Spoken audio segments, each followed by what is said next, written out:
आज supreme court में एक अहम फैसला आना है जो महाराष्ट्र की सियासत पर बड़ा प्रभाव डाल सकता है।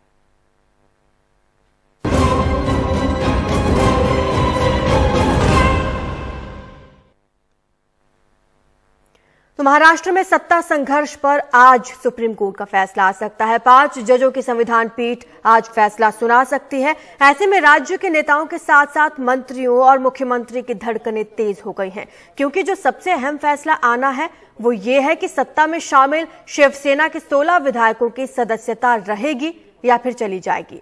ये सबसे बड़ा सवाल है। अहम बात इसमें यह भी है कि सीएम एकनाथ शिंदे भी उन्हीं विधायकों में से एक हैं और खुद उनकी विधायकी बरकरार रखने और विधानसभा की सदस्यता जाने को लेकर असमंजस बना हुआ है और आज फैसला हो सकता है। आपको बता दें कि सुप्रीम कोर्ट ने 9 दिन की सुनवाई के बाद 16 मार्च को फैसला कर लिया था, जिसे सुरक्षित रखा था और आज ये फैसला सुनाया जा सकता है। तो महाराष्ट्र की सियासत में आज एक महत्वपूर्ण फैसला सुप्रीम कोर्ट से सुनाया जाएगा और देखने वाली बात ये होगी कि 16 विधायकों की सदस्यता विधायकी बचती है या फिर चली जाती है। तो महाराष्ट्र विधानसभा में कुल हैं 288 सीटें। बहुमत का आंकड़ा यहां पर 145 है। सत्ता पक्ष में बीजेपी के पास 105 सीटें हैं। 7 निर्दलीय विधायकों का भी उसे साथ मिला है, यानी कि 105 और 7 मिलकर हो जाते हैं कुल 112 विधायक हैं। और उधर शिवसेना शिंदे गुट के पास 40 विधायक हैं। 10 निर्दलीय विधायकों का साथ भी इन्हें मिला है। 40 और 10 मिलकर हो जाते हैं कुल 50 विधायक, यानी कि अब कुल मिलाकर सत्ता पक्ष के पास हैं 112 प्लस 50 यानी कि 162 विधायक।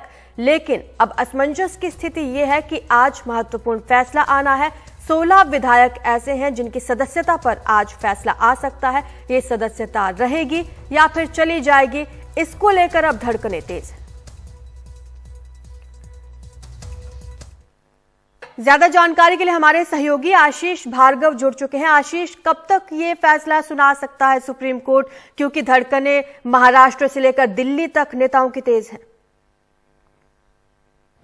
जी देखिए, 5 जजों के संविधान पीठ को 11 बजे के करीब 11 से 11:15 बजे के बीच में ये फैसला आएगा। पहले दिल्ली सरकार बनाम एलजी का फैसला आएगा, दूसरे नंबर पर ये महाराष्ट्र का फैसला है। और ये सिर्फ महाराष्ट्र से जोड़कर नहीं देखा जाना चाहिए, क्योंकि ये संविधान पीठ है और हमें ये याद रखना होगा कि संविधान पीठ संविधान को इंटरप्रेट करती है, संविधान की व्याख्या करती है, उन तथ्यों की व्याख्या करती है कि संविधान की मंशा क्या होगी, जिस पर संविधान मौन रहता है। सामने खुलकर संविधान में कुछ नहीं लिखा होता है। तो यहाँ पर 10 ऐसे कानून के सवाल हैं, मुख्य सवाल हैं, जिनके वो जवाब देगा। सबसे बड़ी बात यह है कि ये फैसला सिर्फ महाराष्ट्र नहीं, देश की आने वाली आगे होने वाली राजनीति में एक महत्वपूर्ण फैसला साबित होगा, क्योंकि वो तय करेगा कि जब महाराष्ट्र जैसी स्थिति आ जाए, जब एक ही पार्टी यानी शिवसेना के 2 भाग हो जाएं और दोनों में से जो टूटा हुआ भाग है वो शिवसेना में ही रहने का दावा करे और किसी दूसरे दल में ना विलय करे, ना दूसरा दल बनाए और वो मेजोरिटी का हो, तो ऐसे में सदन के भीतर क्या होना चाहिए और पार्टी के भीतर क्या होना चाहिए, इस पर एक बड़ा फैसला सुप्रीम कोर्ट का आने जा रहा है। इसके बड़ा फैसला ये आने जा रहा है कि राज्यपाल जिन्होंने फ्लोर टेस्ट का आदेश दिया था, उनके ऊपर एक बड़ा फैसला यहाँ पर आएगा और सुप्रीम कोर्ट एक रूपरेखा, एक सीमा रेखा तय करेगा, क्योंकि सुप्रीम कोर्ट ने यह कहा था कि राज्यपाल को राजनीति में प्रवेश नहीं करना चाहिए, सरकार गिराने में या बनाने में सहायक नहीं बनना चाहिए, क्योंकि वो संवैधानिक पद पर बैठे हुए हैं। तो यहाँ पर सुप्रीम कोर्ट के सामने सवाल ये है कि जब सिर्फ एक पार्टी के भीतर अंदरूनी लड़ाई है, असंतोष है, सहमति है, तो फिर क्या राज्यपाल उसके बेस पर फ्लोर टेस्ट बुला सकते हैं, क्योंकि ये सदन के भीतर नहीं है, ये पार्टी के भीतर है। एक पार्टी के भीतर जब इस तरह की टूट हो, विभाजन हो, तो उस समय स्थिति क्या होनी चाहिए सदन की, ये एक महत्वपूर्ण सवाल है। उसके बाद एक ये भी सवाल है कि जब अयोग्यता का नोटिस स्पीकर भेजे और उनके खिलाफ खुद अविश्वास प्रस्ताव हो, तो ऐसे में क्या होना चाहिए, पहले क्या डिसाइड होना चाहिए। नंबम रेबिया क्योंकि फैसला कहता था कि वो स्पीकर फैसला नहीं सुना सकते, जिसमें ये मुद्दा आया था। इसके अलावा सुप्रीम कोर्ट को ये भी मांग की गई है कि स्पीकर के अभाव में अयोग्यता, सुप्रीम कोर्ट भी अयोग्य घोषित कर दे किसी को। देखिए, बहुत बड़ी ये दूर की बहुत बड़ा मामला ये इसलिए भी है कि अभी तक सुप्रीम कोर्ट के पास या किसी भी अदालत के पास किसी भी सदन के सदस्य को सीधे तौर पर अयोग्य घोषित करने का अधिकार नहीं है, क्षेत्राधिकार उसका नहीं है। ये प्रेरोगेटिव जो है सिर्फ और सिर्फ स्पीकर या डिप्टी स्पीकर का होता है, जो उस समय सदन के अध्यक्ष होते हैं, सदन चलाते हैं।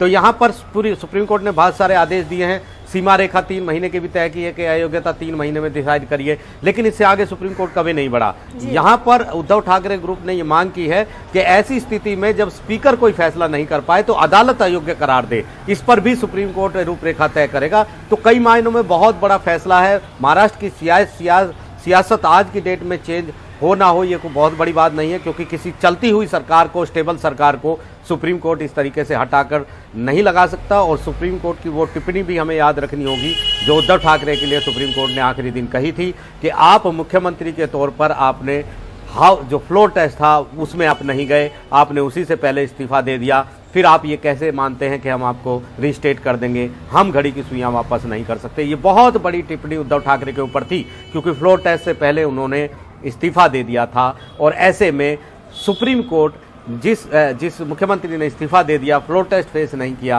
उसको दोबारा लगाने में बहुत दिक्कत है सुप्रीम कोर्ट को, क्योंकि वहां पर एक चलती हुई सरकार है। अगर वहां पर राष्ट्रपति शासन होता अरुणाचल प्रदेश और उत्तराखंड की तरह तो सुप्रीम कोर्ट ये कर सकता था, लेकिन एक चलती हुई स्टेबल सरकार को इस तरह हटाकर एक ऐसे व्यक्ति को मुख्यमंत्री नहीं बना सकता सुप्रीम कोर्ट, जिसने फ्लोर टेस्ट से पहले से ही रिजाइन कर दिया था। बहुत बड़े मुद्दे हैं, राज्यपाल की भूमिका, स्पीकर की भूमिका, ये तमाम चीजें सुप्रीम कोर्ट आज तय करेगी।